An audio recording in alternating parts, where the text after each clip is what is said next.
जय हिंद। स्वागत है आपका दोस्तों।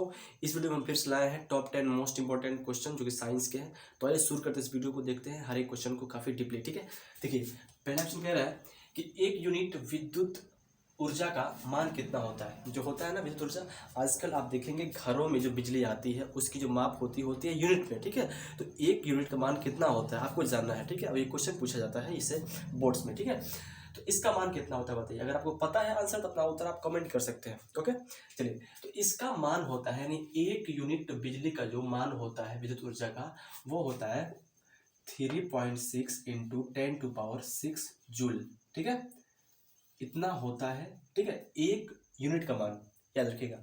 और इसी एक यूनिट विद्युत ऊर्जा को ही बोला जाता है 1 किलोवाट घंटा। कितना बनाता है, तो इसको क्या बोलते हैं, इसको बोल सकते हैं एक किलोवाट घंटा। वाट घंटा, समझ गए।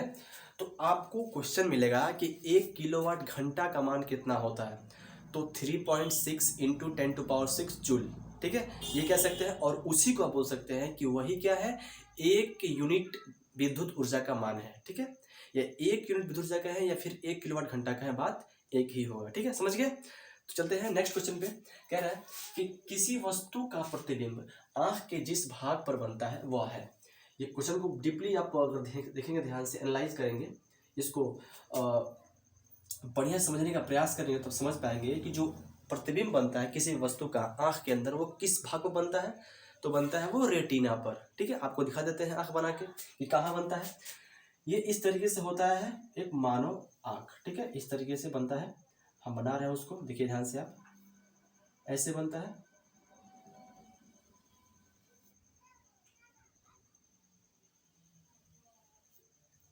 ठीक है, कुछ इस तरीके से होता है, ऐसे ऐसे होता है।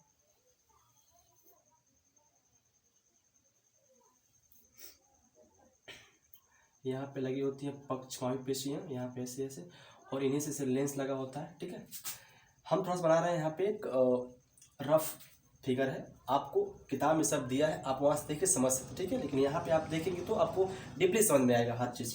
ठीक है, तो दोस्तों देखिए ध्यान से, यहाँ पे इतना हो गया। ठीक ना, फिर यहाँ से ऐसे करके ऐसे ऐसे ऐसे ऐसे करके ऐसे। ठीक है, तो फ्रेंड्स ये जो एरिया है दिख रहा है, ये वाला जो पहला एरिया पड़ रहा है, ये हम लोग जो आँख होता है ना, आँख गोलाई ना होता है, उसको निकालेंगे तो गोटी, सुने कि तुम्हारी आंखों को निकाल गोटी खेलूंगा ऐसे। तो ये जो सामने वाला हिस्सा है ना, यहीं से क्या होता है, लाइट इंटर करता है आँख के अंदर, इसको बोलते हैं सामने वाले हिस्सा को, इसको बोलते हैं सबसे जो बाहरी लेयर होता है इस आँख के सामने का, इसको बोलते हैं कॉर्निया। क्या बोलते हैं, इसको बोलते हैं स्वच्छ मंडल या कॉर्निया। ठीक है, कॉर्निया से ही आप क्वेश्चन इसको पढ़े होंगे कि कॉर्निया से ही क्या होता है कि प्रकाश के अधिकांश भाग का अपवर्तन हो जाता है। ठीक है, जो आँख लाइट में जाती है, समझ गए बात को। तो यहाँ से एंटर करते करते तो यहाँ पे पहुँचता है, इस भाग का नाम है पुतली। क्या नाम है, पुतली या प्यूपिल। और उसके बाद कहाँ पहुँच रहा है, ये पहुँचता है नेत्र लेंस पे। अभिनेत्र लेंस पे एक्चुअली में क्या होता है, एक उत्तल लेंस होता है, कॉन्वेक्स लेंस होता है। इसके बाद पहुँचता है इस कचाफ द्रव, इससे भरा होता है इसमें। उसके बाद पड़ता है इस पहले लेयर पे। ठीक है, इस लेयर पे पड़ता है, इसी लेयर का नाम क्या है, तो दृष्टिपटल या रेटिना। ठीक है, यहाँ पे किसी भी वस्तु का, आप याद रखिएगा, किसी भी वस्तु का प्रतिबिंब, ठीक है, जब हमारी आंखों के अंदर पड़ता है इस रेटिना पर, ठीक है, तो उस प्रतिबिंब कैसा होता है, वो एक्चुअल में उल्टा बनता है। ठीक है, और जाहिर सी बात है, प्रकृति जो है उत्तल लेंस का, वो कैसा है, वो किसी भी वस्तु का प्रतिबिंब उल्टा बनाती है। ठीक है, तो यहाँ से जो वस्तु का मतलब, यहाँ से जो लाइट जा रहा है, वस्तु का लाइट, ठीक है, तो वो आंख के थ्रू उसका प्रतिबिंब रेटिना पर बनता है, उल्टा बनता है। लेकिन इस दिक् तंत्रिका के माध्यम से ये इसका मैसेज आता है माइंड में, और माइंड उसको सीधा प्रतीत करके, मतलब सीधा करके वो दिखने में उसको समर्थ होता है। बात समझ गए। हाँ, तो इस क्वेश्चन का आंसर क्या हो गया, किसी वस्तु का प्रतिबिंब आंख के जिस भाग पर बनता है, इस भाग पर बनता है। ठीक है, तो इस भाग का नाम क्या है, रेटिना या दृष्टिपटल। क्या नाम है, तो रेटिना या दृष्टिपटल, याद रखिएगा। ठीक है, दृष्टिपटल। कोई दिक्कत और कोई डाउट आप कमेंट कर सकते हैं कि आपको डाउट हो रहा है। ठीक है, इतना हो गया ना, इसको मैं इरेज कर रहा हूँ।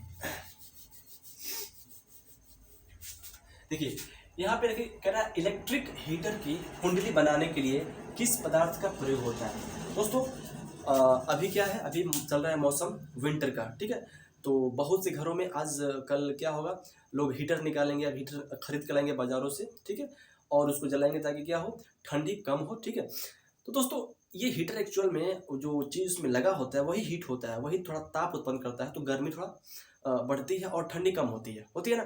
चलिए, तो दोस्तों वही पदार्थ किसका बना होता है, वो जो गर्म होता है वो पदार्थ किसका बना होता है, वही पूछ रहा है क्वेश्चन में, ठीक है। तो इलेक्ट्रिक हीटर की कुंडली जो होती है ना, वो किस पदार्थ की बनी होती है। एक्चुअली इस तरह होती है, इस मान लीजिए यहाँ पे दो ऐसे होते हैं चिकनी मिट्टी, ऐसे दो, कहीं एक होता है रड, कहीं दो होता है, इस पे इस प्रकार से लपेटा गया होता है कुंडली नुमा, ठीक है, इस प्रकार से वायर, ठीक है।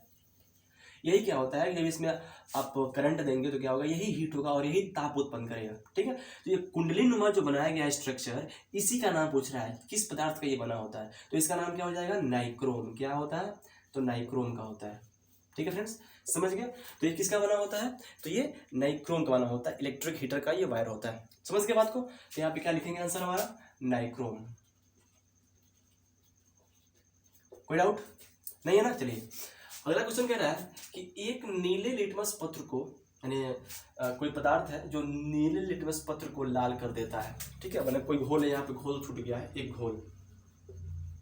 एक घोल नीले लिटमस पत्र को लाल करता है, किसको, नीले, आपको ध्यान से देखना है, बिल्कुल आप बिल्कुल आसानी से समझ जाएंगे, कोई ये हार्ड क्वेश्चन नहीं है, बहुत इजी क्वेश्चन है, ठीक है।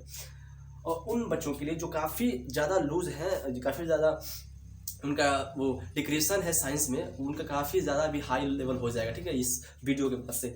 वीडियो को आपको देखना है बढ़िया से, ध्यान से, फोकस से, ठीक है। एक घोल नीले लिटमस पत्र को लाल कर देता है, इसका आप नाम तो सुना होगा ना। ये लिटमस पत्र क्या होता है, ये एक सूचक होते हैं, अम्लक्षार सूचक होते हैं, ठीक है। तो नीले लिटमस पत्र को लाल कर देता है एक घोल है, तो घोल का प्रकृति कैसा है भाई, क्षारीय है कि अम्लीय है, वो हमको बताना है, ठीक है। यानी घोल का पीएच क्या हो सकता है, पीएच अगर 7 से ज्यादा होगा तो क्षारीय होगा, और 7 से कम होगा तो क्या होगा, अम्लीय होगा, और 7 के बराबर होगा तो वो उदासीन होगा या न्यूट्रल होगा। इतना बात समझ गया ना। चलिए, तो एक घोल नीले लिटमस पत्र को लाल करता है, यहाँ मान लीजिए एक घोल है, ठीक है, ठीक है, यहाँ पे क्या है, एक इस तरीके से यहाँ पे एक घोल है, इसमें घोल है, ठीक है, और हम यहाँ पे नीला लिटमस पत्र लाते हैं, एक पत्र होता है, एक मतलब कागज का टुकड़ा होता है, वो लिटमस पत्र होता है, ठीक है।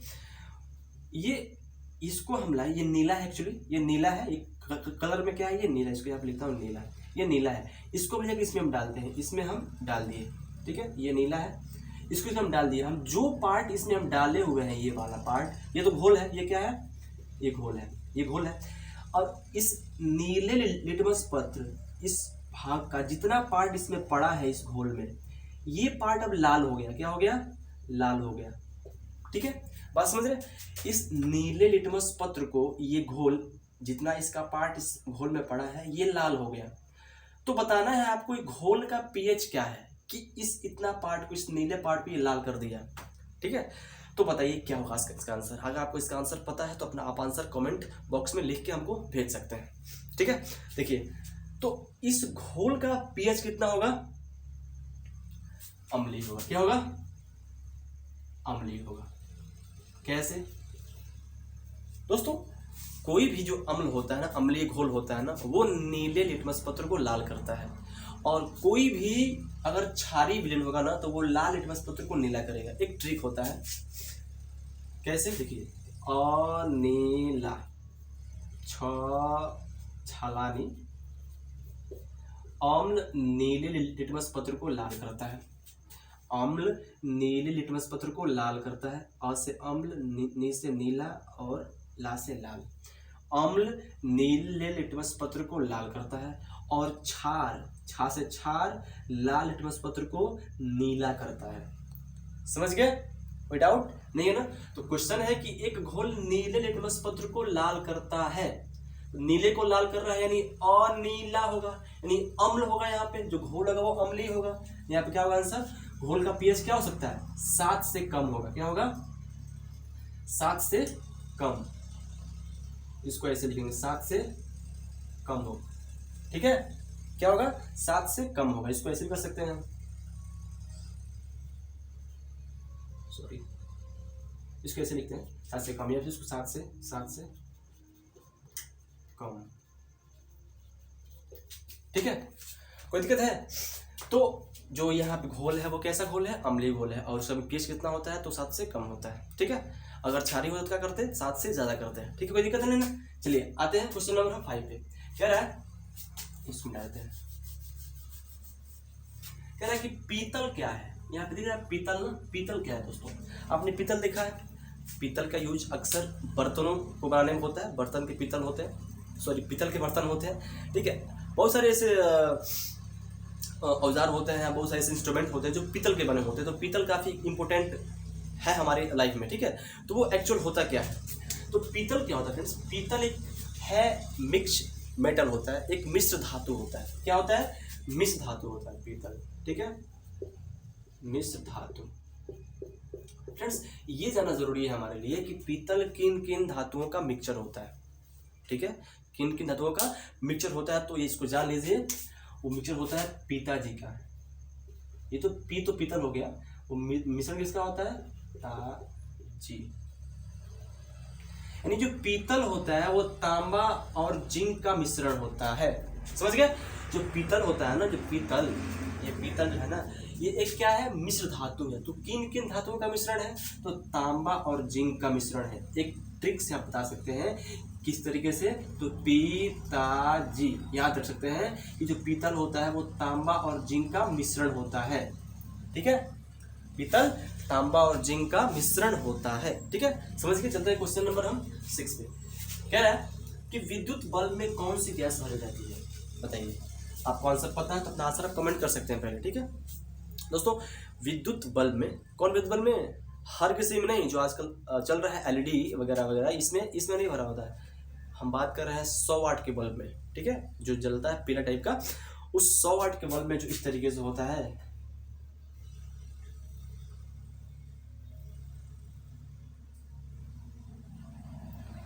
इस तरीके से होता है ना, इस तरीके से।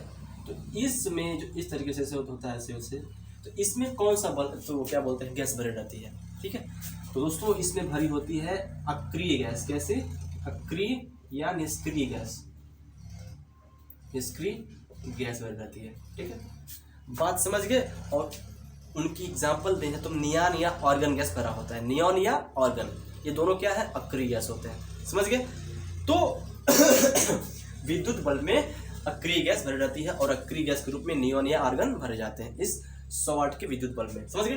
चलते हैं क्वेश्चन नंबर हम पित्तरस 7 पे। कह रहा है पित्तरस कहाँ से स्रावित होता है, ठीक है।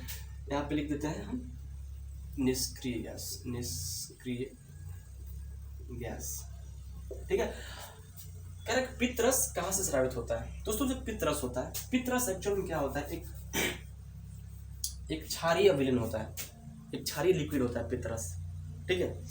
वो कहाँ से निकलता है, कहाँ से स्रावित होता है, बताना है आपको दोस्तों।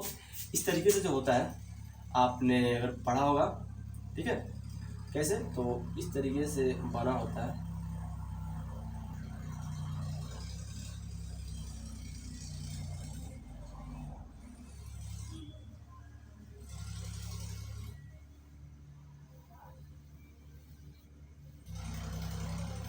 ऐसे होता है ना। हमारी जो पेट के सिस्टम है कुछ ऐसे ही ना है। इस साइड में क्या है, तो लीवर है, इस साइड में क्या है, तो स्टमक है, ठीक है। नीचे क्या है, तो छोटी आंत बड़ी आंत, ऐसे है मेनली। तो दोस्तों देखिए ये जो है ना पार्ट, ये वाला पार्ट दिख रहा है ऐसे करके, ये सबसे बड़ा ऑर्गन होता है हमारे बॉडी का, सबसे बड़ा ऑर्गन होता है। इसको हम ग्लैंड भी कहते हैं, सबसे बड़ी ग्रंथि होती है। तो इसी का नाम है लीवर या यकृत, या इसको जिगर कहा जाता है कभी कभी, ठीक है। इसका नाम क्या है, यकृत। यहीं से स्रावित होता है पित्तरस। ये क्या है, ये तो अमाशय है, और ये छोटी आंत, और ये जो गया है इस तरीके से, ये बड़ी आंत हो गया। तो ये क्या है, ये यकृत हो गई, ये अमाशय हो गया, ठीक ना। तो जो पित्तरस स्रावित होता है वो इसी यकृत से स्रावित होता है। बात समझिए, पित्तरस पित्त की थैली से स्रावित नहीं होता है, उसमें जाके जमा होता है। स्रावित कहाँ से होता है, तो स्रावित होता है इस यकृत से, बनता है मतलब स्रावित होता है, ठीक है। मतलब पित्तरस बनता है या कहीं वहीं से बन के निकलता है, तो कहाँ से, तो इस यकृत से, इस लीवर से, और जाके जमा कहाँ होता है, तो इसके नीचे से बना होता है एक थैली, इसी को बोलते हैं हम पित्ताशय। क्या बोलते हैं, पित्ताशय, यानी जहाँ पित्तरस आके जमा होता है इस थैली में, समझ गए बात को। तो यकृत हमारा हो जाएगा राइट आंसर, ठीक है। यहाँ का होगा यकृत, यकृत या लीवर, या इसको जिगर कहा जाता है। कोई डाउट नहीं है ना। चलते क्वेश्चन नंबर 8 में कह रहा है कि दर्पण सूत्र क्या होता है। दोस्तों दर्पण सूत्र क्या होता है बताइए आपको। दर्पण सूत्र, लेंस सूत्र, ठीक है, पता होना चाहिए, आवर्धन ये सब पता होना चाहिए अगर आप क्लास 10th के विद्यार्थी हैं तो, ठीक है। हालांकि ये सभी एग्जाम्स के कम से कम ये कहीं ना कहीं ज़रूरी है, ये कंपलसरी है और ये रिलेवेंट सबके लिए। चलिए, तो कह रहे हैं कि दर्पण सूत्र क्या होता है। दर्पण सूत्र की बात करें आप, दर्पण सूत्र होता है जिसमें फोकस दूरी होती है, वस्तु दूरी होती है और प्रतिबिंब दूरी होती है ना। इन तीनों का एक समावेशित संबंध होता है, वो दर्पण सूत्र में दिखता है ना। यहाँ पे दिखाते हैं आपको 1/f बराबर 1/v प्लस 1/u। देखेंगे यहाँ पे फोकस दूरी भी है, प्रतिबिंब दूरी भी है और यहाँ पे वस्तु दूरी भी है। तो यहाँ पे क्या है, तीनों चीज का जो मेनली होते हैं दर्पण या लेंस में, तीनों चीज का यहाँ पे क्या है, समावेशित संबंध दिख रहा है ना। ये लेंस के लिए भी होता है, तीनों चीज क्या होते हैं, एक साथ होते हैं, है ना। फोकस दूरी, प्रतिबिंब दूरी और वस्तु दूरी। तो ये दर्पण सूत्र होता है, ये 1/f बराबर 1/v प्लस 1/u, ठीक है। अगर हम बात करें लेंस सूत्र की तो क्या हो जाएगा, तो 1/f बराबर 1/v minus 1/u is a right answer for Lenz, ठीक है। समझ के बात हो ना। चलिए चलते हैं क्वेश्चन नंबर हम 9 पे। कह रहा है कि कौन सा लेंस अपसारी लेंस भी कहलाता है। अपसारी लेंस भी कहलाता है, पता है, ठीक है। अपसारी लेंस, यहाँ पे बात अपसारिक हो रही है, अभिसारी की नहीं। अगर आपने अभिसारी को रट लिया है तो, अगर आपने अभिसारी को रट लिया है तो आप रटे होंगे उत्तल लेंस को, भाई उसके उल्टा है अपसारी, तो क्या हो जाएगा, अवतल लेंस हो जाएगा, एकदम करेक्ट है ना। तो अपसारी लेंस क्या होता है, तो होता है अवतल लेंस। क्या होता है, अवतल लेंस। समझ गए बात को दोस्तों। इसको अपसारी क्यों कहते हैं, देखिए इसका यहाँ पे है, इसका रीजन ये है क्या, अवतल लेंस है कि ना। इसका जो बीच वाला पार्ट होता है वो पतला होता है और साइड पे क्या होता है, मोटा मोटा होता है, ठीक है। जब यहाँ से ये क्या है, इसका मुख्य अक्ष है, जब यहाँ से इसे लाइट आती है इस मुख्य अक्ष के समानांतर, ठीक है, ऐसे लाइट आती है इस पे आपतित होती है, इसे आपतित होती है इसे लाइट, ठीक है, ऐसे लाइट, ठीक है, इस लेंस पे। तो क्या होता है ना, यहाँ से आपतित होने के बाद यहाँ से जब इसका अपवर्तन होना शुरू होता है तो ये लाइट जो है ना, ये क्या होती है, यहाँ से ऐसे दूर भागती है, इस लेंस से क्या होती है, दूर भागती है। लेंस से क्या है, तो इस मुख्य अक्ष से दूर भागती है इस अवतल लेंस में, यानी अपसारी लेंस में। अपसारी लेंस कहने का मतलब क्या होता है, ये प्रकाश किरणों को, यानी जो अवतल लेंस होता है ये प्रकाश किरणों का क्या करता है, अपसरण करता है, यानी इस मुख्य अक्ष से दूर भगाता है। ऐसे ऐसे लाइट गई तो क्या करेगा, ये अवतल लेंस इन किरणों को ऐसे दूर भगाएगा इस मुख्य अक्ष से, समझ गए। तो इसलिए क्या बोलते हैं इसको, इसको अपसारी बोलते हैं। और अभिसारी बोलते हैं उत्तल लेंस को। इस तरीके से होता है उत्तल लेंस, ऐसे जब किरणें जाती है ऐसे इसका होती है, तो ये अपवर्तन के बाद ये मुख्य फोकस की ओर मुड़ जाती है। यहाँ फोकस होता है, यहाँ पे आके ऐसे मिलती है, यानी ये मुख्य अक्ष पर आके सभी किरणें मिलती हैं, यानी वो किरणों का अभिसरण होता है, एक साथ आके उनका संलग्न होता है कि जुड़ती हैं मुख्य अक्ष पे, तो ये होता है अभिसारी। और जब यहाँ से किरणें क्या होती है, दूर भागती हैं अवतल लेंस में, जहाँ किरणें दूर भागती हैं मुख्य अक्ष से, तो क्या हो जाएगा, वो अपसारी लेंस यानी अवतल लेंस। करेक्ट, समझ गए बात को। चलते हैं क्वेश्चन नंबर हम 10 पे। ये लास्ट क्वेश्चन है, कह रहा है ध्यान से देखिए, यहाँ हो जाएगा अवतल लेंस। कह रहा है कि विस्थापन अभिक्रिया क्या होता है, इसका एक एग्जांपल देना है, ठीक है।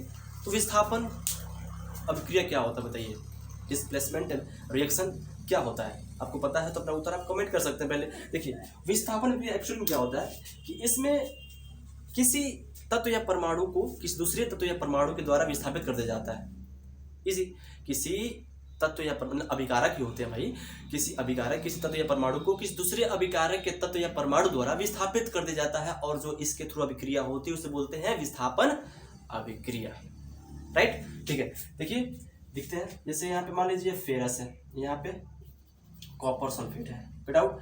अब क्या होगा देखिए, यहाँ से ये क्या करेगी, जो फेरस है ना, जो आयरन लोहा है ना, ये इस कॉपर को यहाँ से हटा देगा, इसको विस्थापित कर देगा और इसके स्थान पे जाके ये बैठ जाएगा। तो ये विस्थापित हो गया, तो मान लीजिए यहाँ पे क्या होगा, SO4, इसके स्थान पे जाके ये बैठ गया, तो यहाँ हो गया ये। अब ये विस्थापित हुआ, ये उठ के बाहर चला जाएगा कॉपर, नो डाउट है ना। आपको मैंने बताया कि किसी अभिकारकों में किसी एक तत्व या तत्व के परमाणु के द्वारा दूसरे तत्व या उनके परमाणुओं को विस्थापित कर दिया जाता है, तो ऐसे पे बोलते हैं विस्थापन अभिक्रिया। देखिए ध्यान से, यहाँ पे लोहा का जो यहाँ पे एक परमाणु है, वो क्या किया, इस कॉपर सल्फेट जो यहाँ पे यौगिक है, इसके तत्व परमाणु यहाँ पे है कॉपर का, इसको विस्थापित कर दिया ना, तो यहाँ पे खुद बात यहाँ बैठ गया, ठीक है, और यहाँ पे इसको विस्थापित कर दिया, यानी यहाँ से हटा दिया है। कोई डाउट नहीं है ना? क्यों ऐसा हुआ? क्योंकि ये जो लोहा है इस कॉपर से अधिक अभिक्रियाशील है। अभिक्रियाशीलता का यहाँ पे रूल लागू होता है कि जो फेरस होता है वो कॉपर से ज्यादा अभिक्रियाशील है, इसलिए इस फेरस को इस कॉपर को इस कॉपर सल्फेट के विलयन से विस्थापित कर देता है। कोई डाउट नहीं है ना? तो यही क्या है, विस्थापन अभिक्रिया का एग्जाम्पल है। बात समझ गए? तो फ्रेंड्स ये वीडियो कैसा लगा आपको बताना है आपको कमेंट बॉक्स में। तो मिलते हैं आप फिर नेक्स्ट वीडियो में, तब तक के लिए धन्यवाद, थैंक यू वेरी मच। और चैनल को सब्सक्राइब कर दीजिएगा, बेल घंटी प्रेस कर दीजिए, ठीक है? बाय।